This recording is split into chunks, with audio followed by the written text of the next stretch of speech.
Is under scrutiny once again as pharmaceutical companies are being accused of hyping up a false pandemic. The Council of Europe is putting the virus on its winter agenda, which is now underway. The COE's head of health also claims the World Health Organization colluded with major drug companies and changed the definition of pandemic. Dr. Wolfgang says it ensured maximum profits but no risks for the firms. Now countries like Britain, France, and Germany have stockpiles of vaccines lying unused as infections spread far less than the panic surrounding it. And now let's hear from Dr. Wolfgang who's in Strasbourg. Hello, Dr. Vadarg. What's your evidence that drug firms created a false alarm over swine flu? The WHO has installed a private-public partnership with the pharmaceutical companies some 8 years ago. They started, and it seems that the pharmaceutical industry is has very successfully influenced the work because they made a lot of profit with two false alarms of the WHO. First, it was the birds flu alarm, which never happened. Birds flu did not exist as a disease spread from one human being to the other. And the second now was the swine flu alarm, which was just a normal flu as we experience every year, even milder than most of the years. And nevertheless, they succeeded to make such a big marketing out of it, using scientifics who were at their hand and using our governments, impressing them that they made contracts with marketing commitments which cost us billions worldwide. Okay, now you implicate the World Health Organization in this, but even though swine flu hasn't spread as much as it was touted, it still fits the definition of pandemic. Is the WHO so wrong in this stance? Yes, the WHO had a definition of a pandemic, and a pandemic is something very special, which is big morbidity and a high mortality.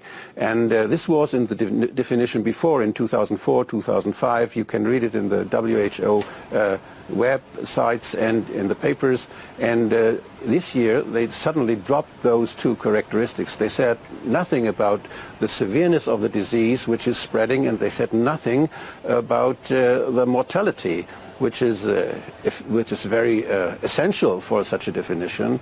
And as the WHO was at the trigger to give the alarm for all which was prepared before, the WHO is the institution which has the biggest responsibility in this case.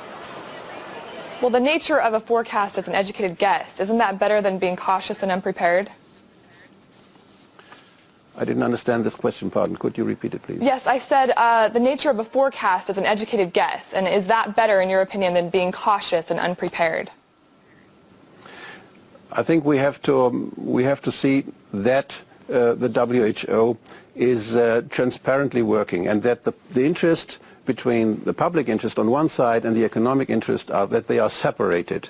And we have to make recommendations. Our governments have to go to WHO and have to be in the World Health Assembly. They have to tell WHO how to work better and with higher quality in future.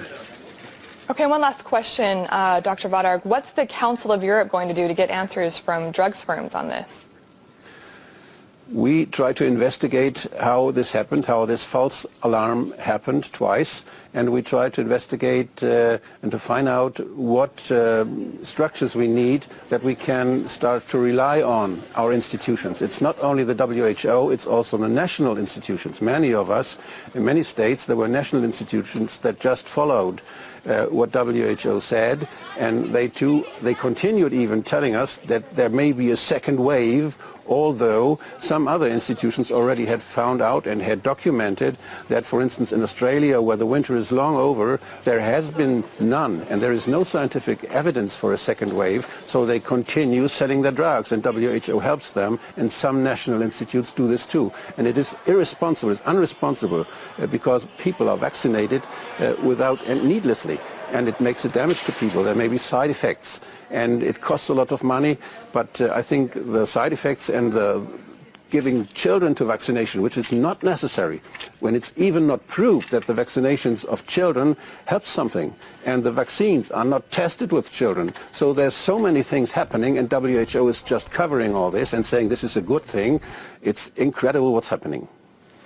All right, well, thank you very much, Dr. Wolfgang Vadarg, who heads the Health Committee at the Council of Europe. Hopefully we'll find some answers to those questions.